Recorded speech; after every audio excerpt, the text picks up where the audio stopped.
जय महाराष्ट्र. आदरणीय अध्यक्ष साहेब,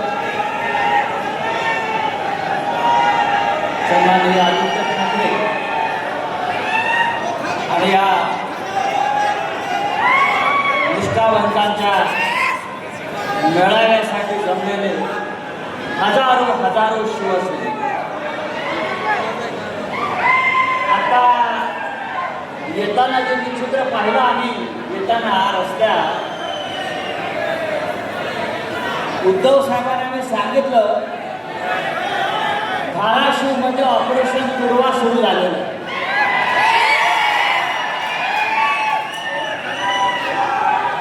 आणि हे ऑपरेशन पूर्वा हे धाराशिव मध्ये सक्सेस होणार.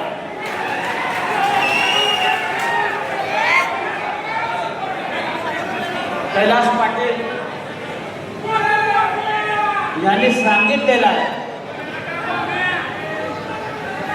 की शिवसैनिकांना वाऱ्यावर सोडणार नाही.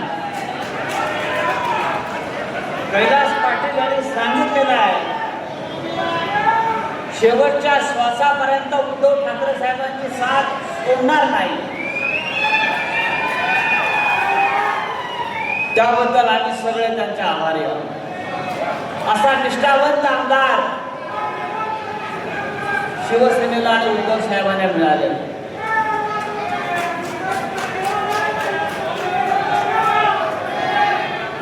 हा जो गद्दार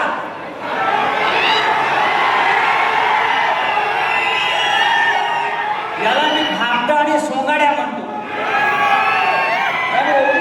एवढी भामटेगिरी केली. प्रत्येक भाषणामध्ये काय म्हणायचा, त्याची भाषणं ऐका.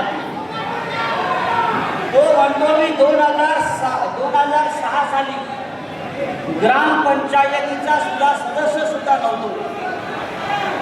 त्यावेळी अत्यंत कठीण परिस्थितीत मला उद्धव साहेबांनी माझा हात पकडला, मला साथ दिली.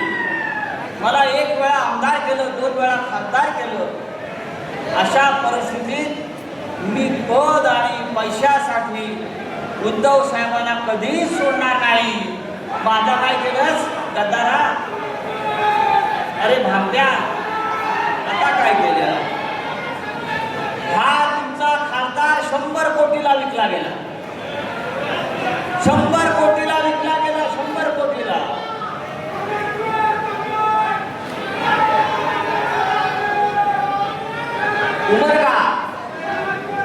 उमरगाच्या 100 शिवसैनिकांनी सांगितलं, उद्धव साहेब उमरगाच्या 100 शिवसैनिकांनी पत्रक काढलं आणि त्यांनी सांगितलंय की आमच्या 100 जणांच्या किंड्या विकून तुला पैसे देतो, पण ती शिवसेना सोडू. ही निष्ठा, किंड्या विकून त्याला पैसे द्यायला तयार झालेले आहे. तरी हा माणूस गेला. सर्व काही मिळालं, आमदार केलं, खासदार केलं, ठाकरे कुटुंबाचं प्रेम मिळालं, शिवसैनिकांचं प्रेम मिळालं. आणि तू जो खासदार झालास तो काय तुझ्या स्वतःच्या ताकदीवर आणि हिमतीवर झाला नाही. या हजारो शिवसैनिकांनी तुझ्यासाठी मेहनत केली, कष्ट केले, त्याग केला. आणि त्याग सुद्धा साधा नाही. अनेक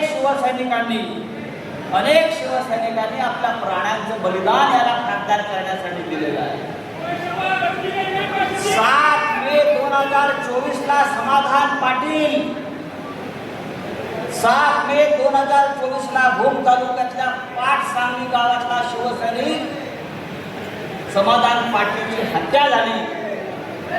मतदान केंद्राच्या बाहेर ती हत्या कोणी केली? ती हत्या शिंदेच्या लोकांनी केली. शिंदे गटाच्या गंगाने केली ती हत्या. आणि आज हा खासदार त्या मारेकऱ्यांच्या पोटामध्ये जाऊन बसलेला. लाज वाटली पाहिजे.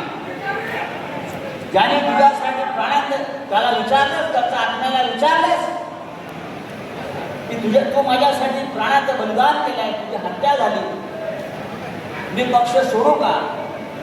त्याच्या आत्म्याला विचारलंस? नाही. मारेकऱ्यांच्या गोटात सामील झाला. असा हा भामटा, असा हा सोंगाड्या, याला आता महाराष्ट्राच्या रस्त्यावर फिरू येऊ नका. शिवसैनिकांनो, हा आमचा पक्ष सोडून का झाला याची अनेक कारणं दिली जातात. तो म्हणतो की मी विकासासाठी गेलो. कोणाचा विकास?